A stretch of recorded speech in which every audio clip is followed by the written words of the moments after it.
mu ijoro ryo kuri iki cyumweru tariki 20 z'ukwezi kwa 2019 ahagana saa 8 z'ijoro nibwo umuhanzi Ngabo MEDDY abenshi bamenye nka MEDDY yarayatawe muri yombi ubwo yaratwaye imodoka yanyoye agahita afungwa.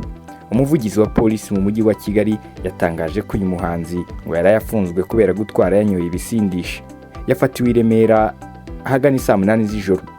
Amategeko ateganya ko umuntu wese ufashwe atwaye imodoka yanyoye ibisindisha afungwa iminsi 5 akanatanga ihazabu y'amafaranga angana n'ibihumbi 150 by'amanyarwanda. Polisi ikomeje kwibutsa abatwara ibinyabiziga kwirinda gutwara banyoye ibisindisha kuko bigira ingaruka kuri bo ndetse n'abandi bakoresha umuhanda. MEDDY usanzwe atuye muri Leta Zunze Ubumwe za Amerika yageze muri Afurika muri Kanama 2019.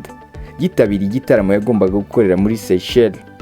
Mu ntangiriro za Nzeri 2019 nibwo yaje mu Rwanda akitabira igitaramo cyiswe Kwita Izina Concert yahuriyemo n'umuhanzi w'umunyamerika Niyo. Nyuma yaho yakoreye igitaramo muri Kenya mbere y'uko asubira muri Seychelles ahataramira bwa kabiri. Tariki 9 Ukwakira ejo bundi nibwo yari umwe mu bari bataramiye muri Youth Connect Concert ubwo yari ari kumwe n'umuhanzi Pato Ranking.